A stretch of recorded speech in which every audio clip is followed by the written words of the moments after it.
thanking me for us and also for working with me through the scope of what I'm about to say, because I hope it is relevant to the audience, and look forward to questions where I can maybe dig deeper, especially on the manuscript front, because there's an element of our work that does involve manuscripts, especially through Mellon funding, that I'm not going to talk about right now so much, but it's going to be assumed within the application that I'm discussing.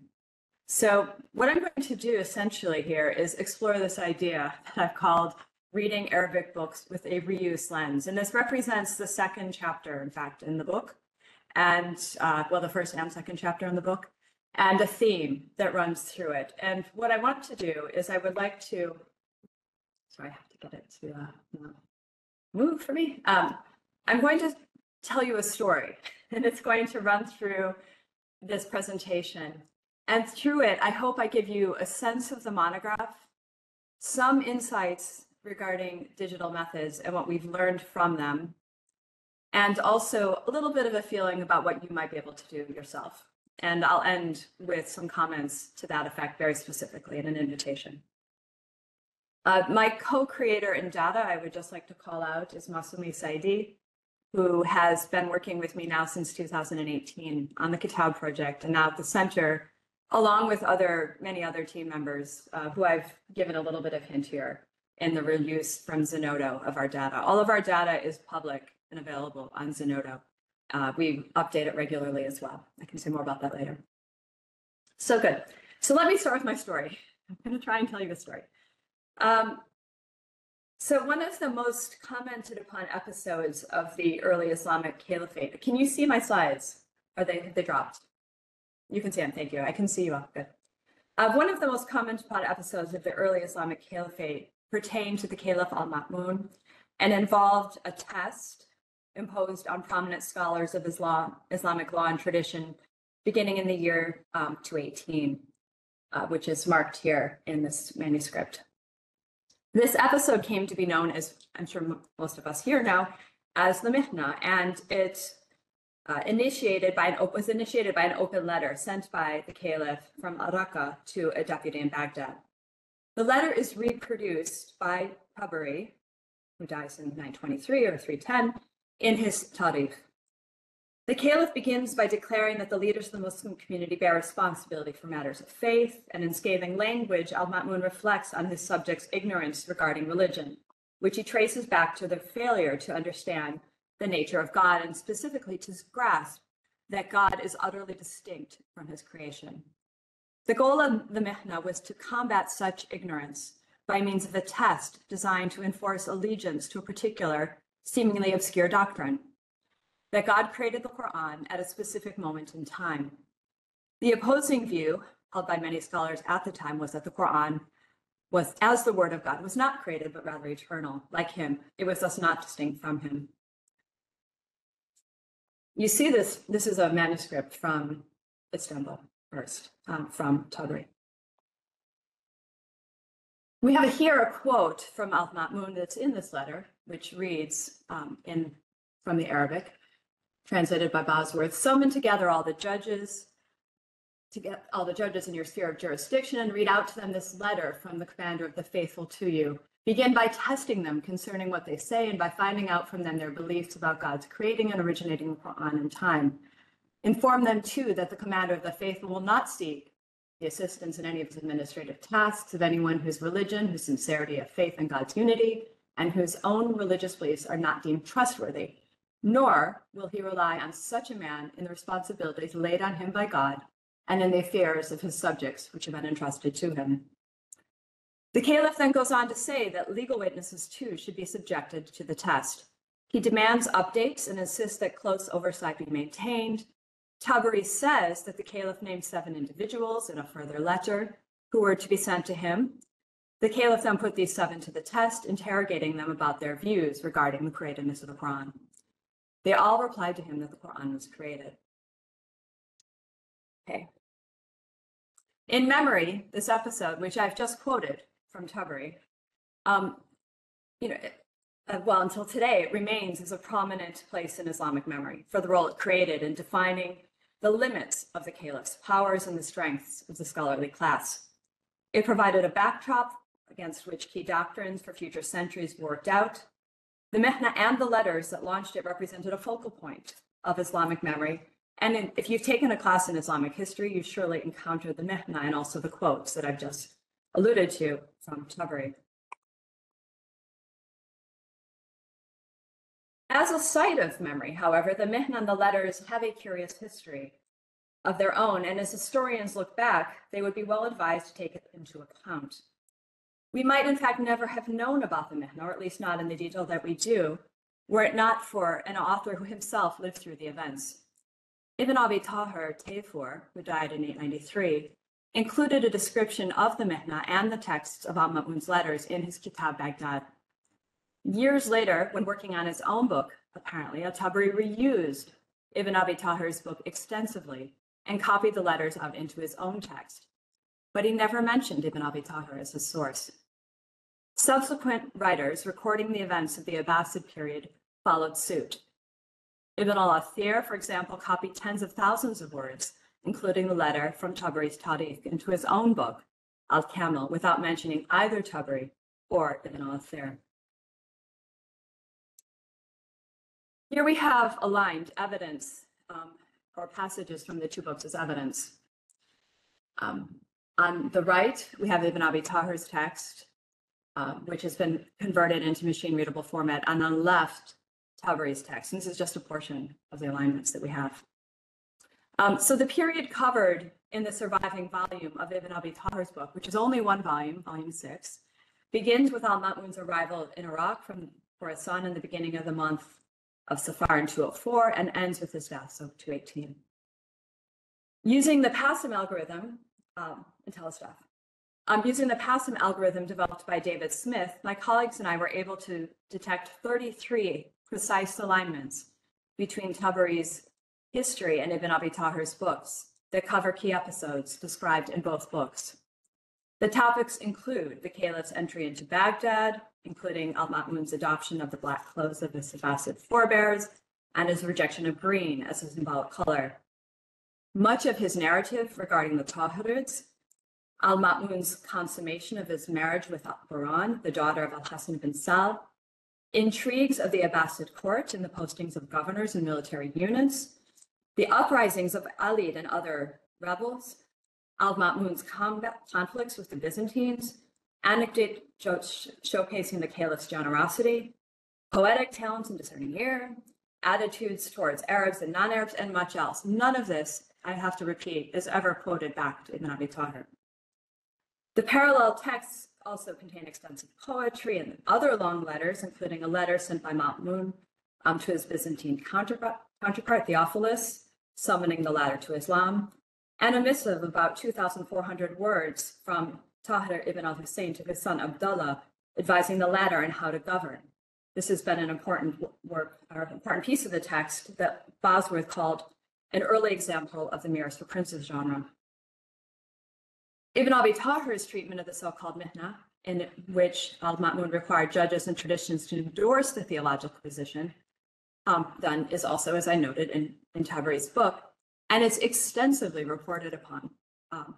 Although what's interesting is a portion of Ibn Abi Tahir's book is lost of the 6th volume, and that has been supplemented in the modern edition by going back to Tabari, the editor. When we look into what Tabari says he is doing, besides the fact he doesn't mention Ibn Abi Tahir, there are in fact clues, even though he doesn't cite him. In fact, it's likely, I would argue, that the entire backbone of Tabari's history of Baghdad from its founding in 762 until the reign of al-Muqtadi in 869-870 comes from Ibn Abi Tahir. Let's just pause and think about that. So in figure 3.1, the history is broken into chunks of, as we can see here, I've taken this straight from my book, is broken into chunks of 1,513 characters.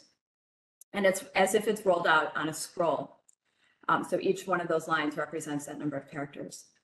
The top of the scroll is the graph's left edge and the bottom is the right edge. So the location of the portion of the text that corresponds to that 6th volume, I've pointed an arrow to, and it falls between those two lines. And if you look, each one of those blue dots is in its NAD that we've detected. And each one of them begins with the active voice hadethana or hadethani. And so anything that starts with hadethana or hadethani is marked in blue. Meanwhile, the passive voice is marked in red. And this corresponds to the section that begins with the founding of Baghdad. It also includes that 6th volume and runs to precisely the point at which Ibn Abi Tahir's book is supposed to have ended. And on this basis, I've argued already in one other case that it's in one other publication that it's likely that this portion of the history, insofar as it deals with of Tabri's book, insofar as it deals with Baghdad, has been copied out from Ibn Abi Tahir. So the question that's going to run through what I'm saying now is, what was he thinking? What was going on here? How do we understand the story? So let me use this case to open that question and to show you how the power of data can maybe give a sense, of what he was up to. This phrase I'm using of reading Arabic books with reuse lens begins from the notion of reuse. So by reuse, I mean specifically, as actually Firas already said, let's say extended similarity, and in our case, near verbatim. Not entirely verbatim. There's an allowance for gaps and non-precision. So here to the right, I've given an example of 2 aligned passages that we've detected with the algorithm PASM, and then fed into what we call the KITAB diff viewer. This allows us to see the differences between 2 works. So white is same and color is difference. Blue means it's in the text on the left, but not the one on the right. And green means it's on the right, but not the one on the left. And any yellow indicates rearrangement. So this is, in the case right here between Ibn Sina and Abu Bakr al-Razi, you have a quite precise alignment. So just to give it a sense. An example from English, for the non-Arabic readers, if there are some, a candle never loses any of its light while lighting up another candle. It is alleged that Rumi, while lighting up another candle, a candle never loses any of its light, that he said that. So the algorithm would detect this within, a body of texts, and it's been run, I have to stress, over 2 billion words worth of Arabic. I'll come back to that in a minute. So what do I mean by reading with reuse lens? I also mean something like a 360-degree reading of any book in any language. I'm speaking here about Arabic, but what I would like to outline for you is not unique to Arabic, and in fact is relevant to any language, and particularly because it's been thought out now for Arabic to Arabic script languages, including Persian and Turkish, not in Turkish.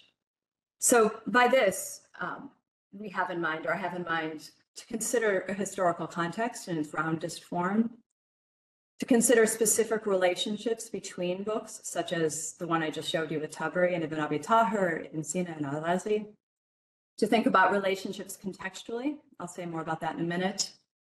To count. We can count so many things digitally, and the power of counting is something I've really come to understand over the last few years. And then I'll take you back to the app. So this is what I'm going to talk through right now and try to answer, and then lead into the question. There's a prerequisite to reading with a reuse lens I have to offer first. So you need a body of material that is specifically machine actionable or machine readable. And this can be achieved either through intelligent scraping of online data bases or sources such as Shamala, as we've done. And we've built it for Arabic, so if you're interested in Arabic, it exists. And we're also building it for Persian. By the middle of 2025, we will have 2,500 works in Persian available for the kind of work we're doing. But it also can be achieved through OCR. So if we don't have something, we can OCR it for you.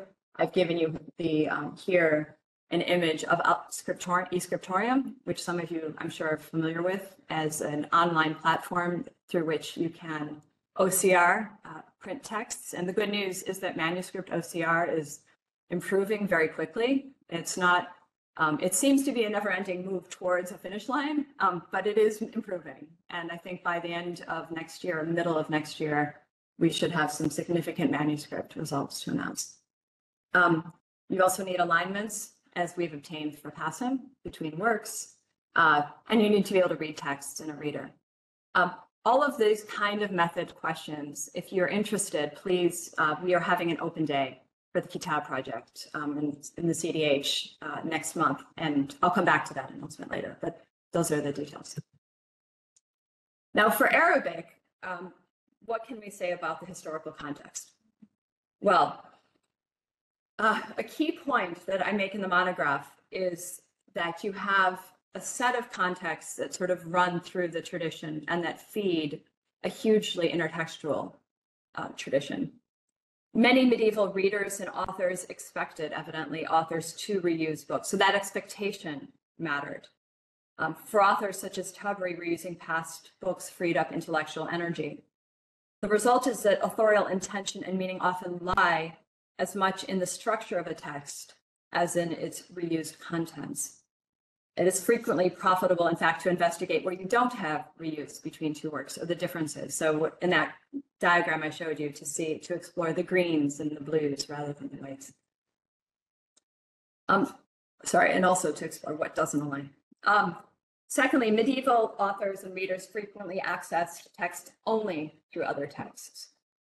The willingness to read text through texts as a fundamental phenomenon of Arabic helps explain the disappearance of many self-standing texts from the first centuries of Islam, as well as the general lack of contemporary manuscript evidence of literary works before the fourth or fifth century. And this is a major argument in the book.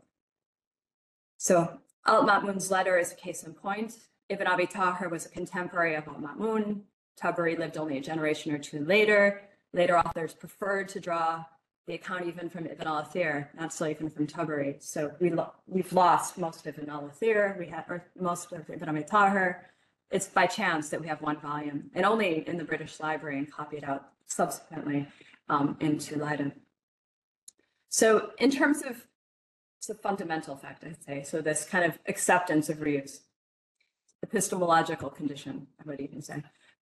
So in terms of more specific context, the intertwining of the oral and the written in Arabic, this feature from the early tradition, I believe, generated a cultural preference for interiorizing texts and making them one's own. And in that act of the early and the oral and the written, you have, I think, a fundamental, let's say, ability, to accept, let's say, the appropriation of books in a way that maybe if you had only strict, written composition, it would not. It's also no accident that the largest surviving Arabic books were produced in cities such as Baghdad, Cairo, and Damascus, with writerly cultures embedded within chanceries, etc. Texts, and just as importantly, new texts, served as cultural capital in competitive milieu. The view of Arabic as heritage, I think you can see running through from the period of my investigation from 700 to 1500, but up until today, if you go to any street, in the Middle East. So the lexicographical tradition, for example, is evident of this. And then much material from Greek and Latin antiquity and other earlier traditions was curated as a useful past and created into encyclopedias and collections of quotations, etc. So these very kind of curatorial tasks. Similarly, and finally, this is first authority from the 3rd and 4th, 10th centuries onwards. Centers of patronage in the Arabic-speaking world were geographically and politically diffuse. And if you think about a comparison maybe with imperial Chinese history and the examination system, you can think about how much the center in that case asserted authority over textual production and collection. The commissioning emperor, the civil service, and the centrally administered examination system deeply influenced the form, content, and longevity of the Chinese written tradition in a way that's very distinct, I think, from the way Arabic operated. So we can see this reuse worked out in the many pairs of text we have aligned across the corpus, and this is the general phenomenon. So to point to some specific kinds of relationships, we have 8,600 unique books in the OpenITI corpus in Arabic. And between them, we have 1.6 million alignment files. Each one of those files represents a comparison between two works. A lot of those files, I should say, have only one or two records, so they're not interesting. But almost every book has at least one very significant alignment to another work. So it's kind of like a mathematical thing, to understand statistically. In total, there's something like 25, nearly 26 million alignments. Some of these will not be interesting. We will throw them away, but many of them are.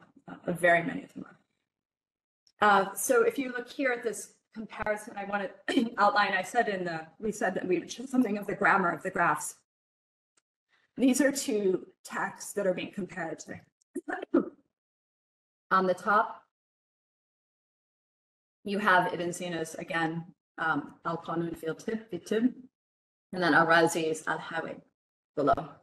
And it's like they're rolled out in a scroll again. So the beginning of the book is to the top left, and then it rolls out to the right. And each one of those red lines represents the portion in one book connected by the yellow to an aligned passage in the other book.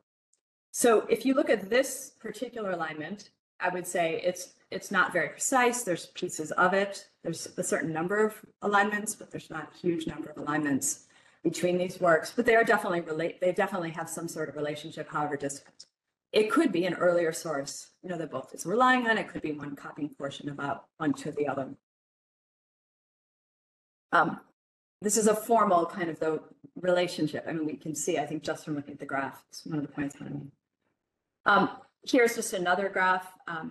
You have two versions through different witnesses of the Muwatta from Malik. And these, you can see by the top and by the reds, let's say, very much of the book is represented in each.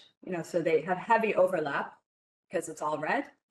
But you see those lines crossing, in which case, what it would suggest, and which we've verified, is that you have rearrangement within the book. So it's as if a portion of the first witness to the Muwatta has been moved into a different place in the other. Now it could be, that one isn't copying from the other, but in fact, there are rearrangements of an original work in different ways, etc. So that has to be investigated. But anyway, you can see through reuse just the graph that there's a relationship between these works. And this is where it starts, this kind of reinterpretation of these texts.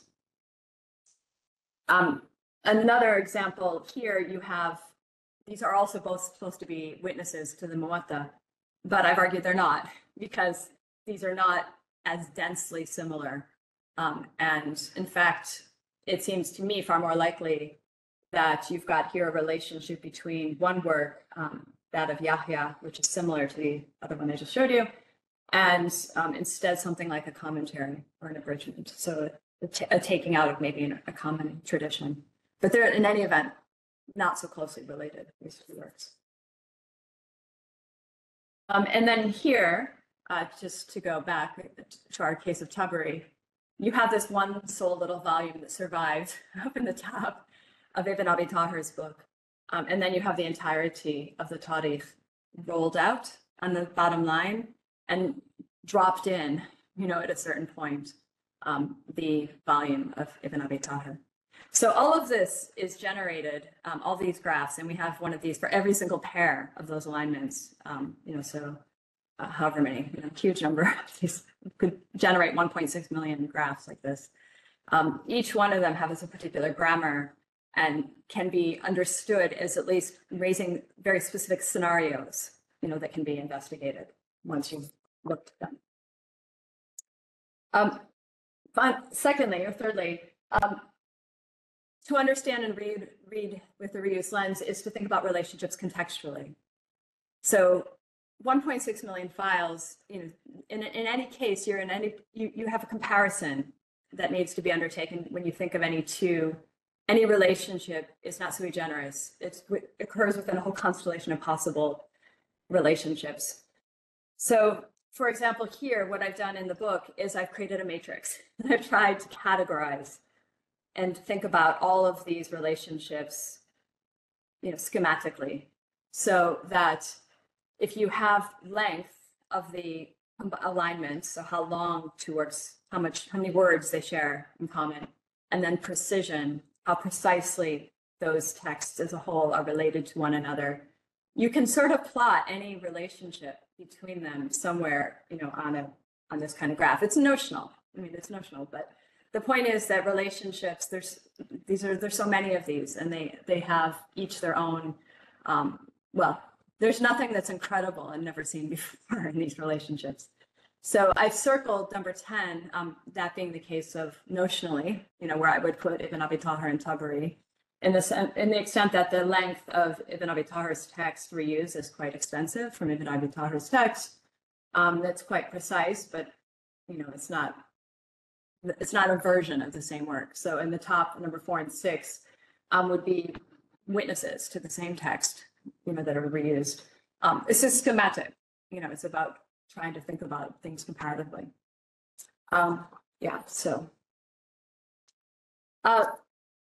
Also contextually, and outlined and discussed much in the book, is thinking conceptually about different ways of reusing. So there's a mathematical evaluation, which I've just shown you, that's based on these kind of numbers, a citational table that I try and classify different ways of citing texts and then color code them to the graph. But there's also kind of a conceptual framework that we can think about these reuse cases falling. And again, somewhat formal. So, there's extracting, there's reissuing, and there's commenting. This is my division. And I hope people will engage me and disagree with me when they think of the totality of how Arabic text, recycled works. But this is my first go at it.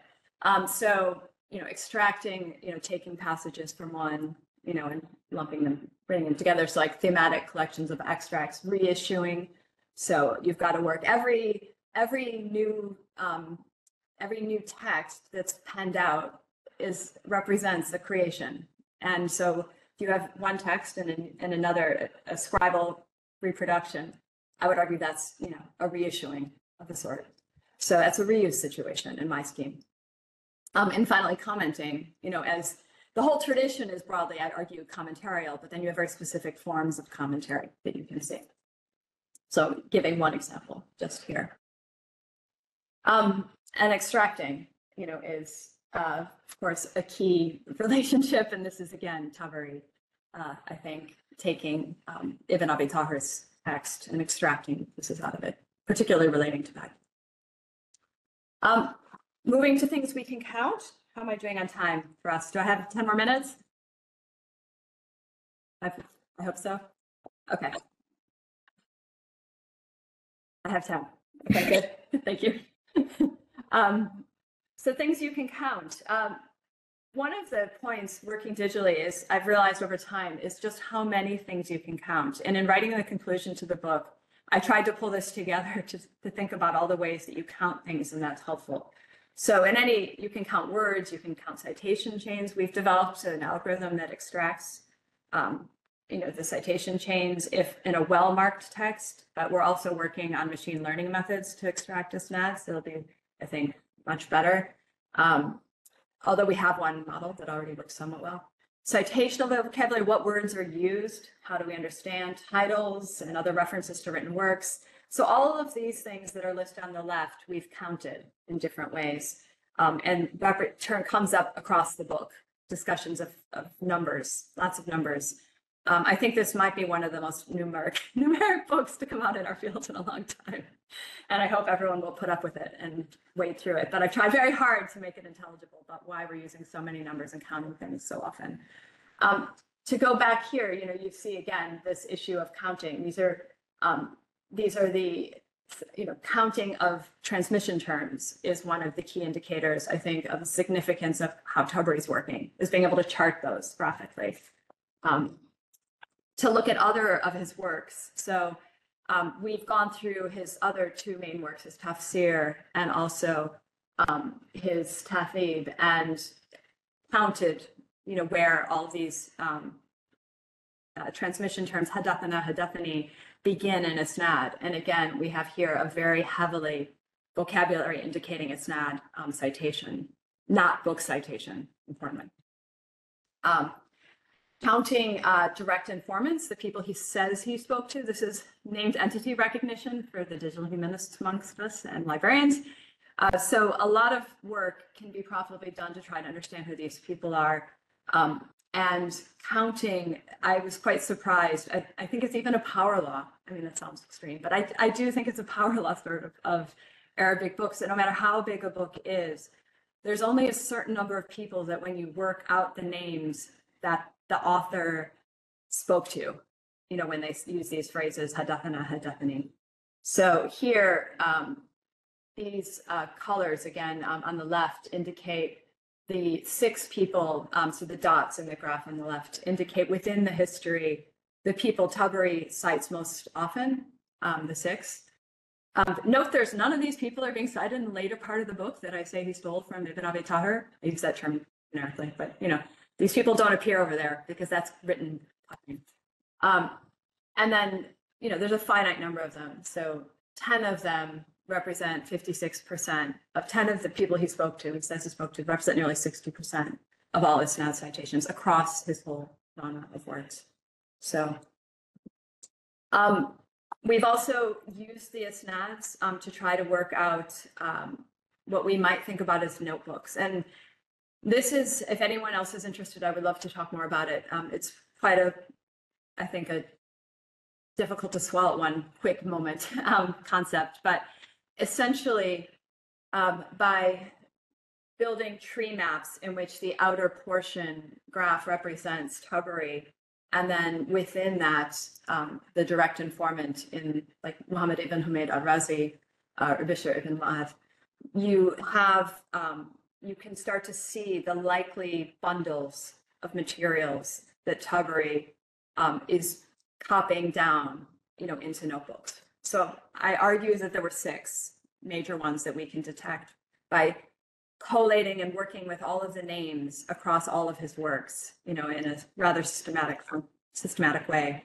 Masumi Saidi and I published a blog series on this in 2021, and then have worked on it since.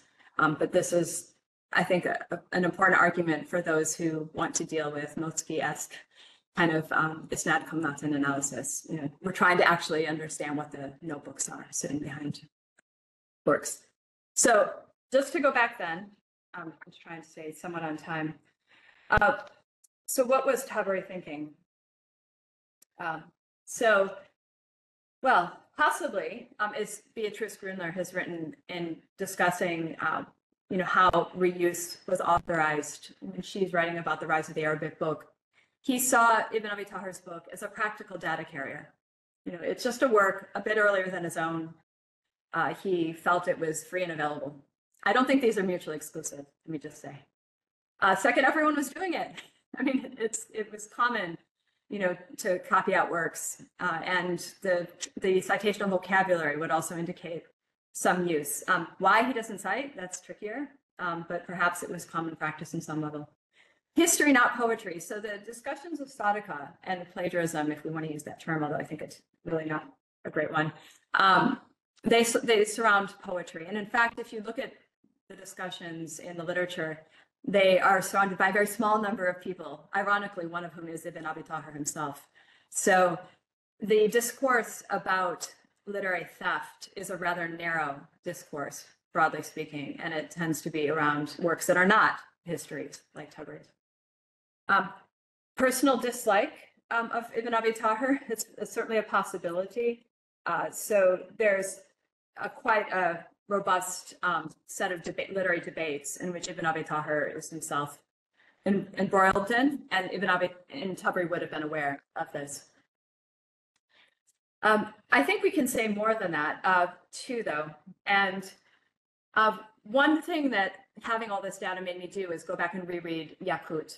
And to stress here, this is where I think you can see the distant reading and the close reading coming into contact. So this is straight from my book, so forgive me, I've just copied it across. But Yakut reproduces a comment he says he found in Tabri's tafsir in the handwriting of Tabri's student Afrahan. And here's this comment. I have given you an ijaza for the, I'm reading just English. I've given you an ijaza for the following books, which I heard from Abu Jafar at-Tabari, the book on tafsir, called Jami' al-Bayan, and Tawil al-Quran, and the book Tarikh al-Rusul wal-Anbiya wal-Muluk wal-Khulafa, both of which I heard. Okay, so that's 2 books, right?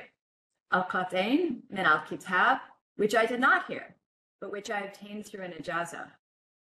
The book treating the dating of transmitters called Hadail and Muthail, and then it goes on. So Yakut subsequently quotes Abu Hassan ibn al-Muqallis, who describes the contents of the Tarikh and says that the Qat'ain refers to the Umayyads, the Qat of the Umayyads and the Qat of the Abbasids. Ibn al-Nadim, back through him, writing earlier, also refers to Qat'an when describing the Tarikh and reporting that Tabari added the 2 Qats to the history along with other contents that took the book's narrative up to 302. Okay, so what does that mean, these 2 Qats?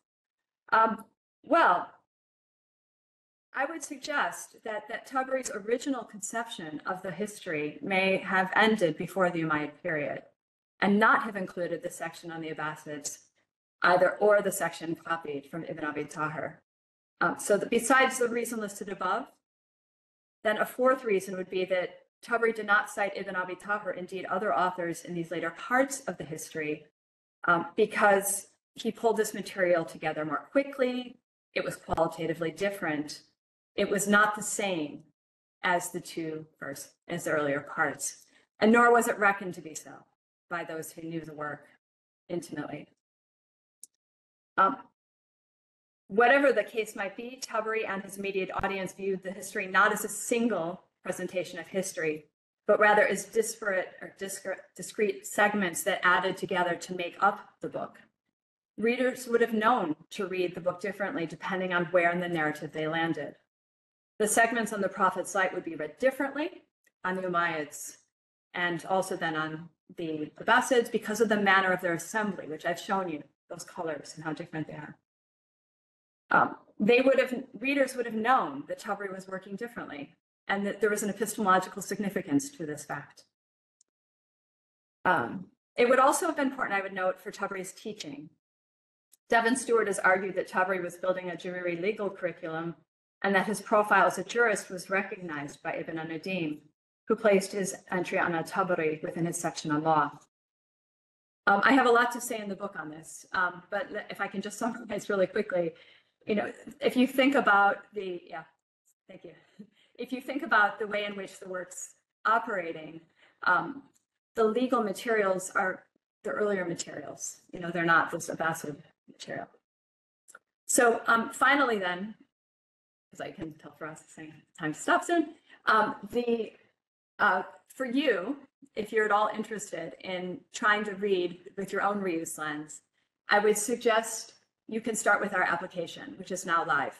And we will be having an open house, as I said earlier, on the 15th of January. And this is just a picture of the team that built it, who are brilliant, and my colleagues at the Center for Digital Humanities. You can go into the app and you can search any book you want. And you can obtain all sorts of information on it.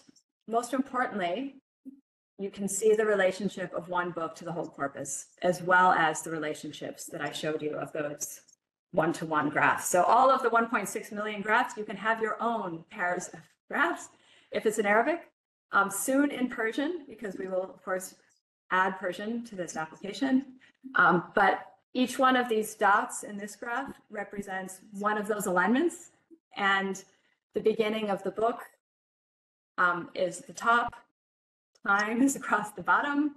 If you see a long straight line, it tells you that the book from the beginning to the end of the history aligns extensively. There's something like 17 or 18, I counted today, works that are precisely Tubbery in later periods. This is the 360. This is the later part, I'm going to say. I've talked about the earlier. This is the later. And yeah, and you can do this for all your graphs. So that's it. I think I should stop. I won't talk about our future plans, but we will be working on other forms of reuse, importantly. And that's our next major proposal. Okay. Done? Is that good enough? Okay.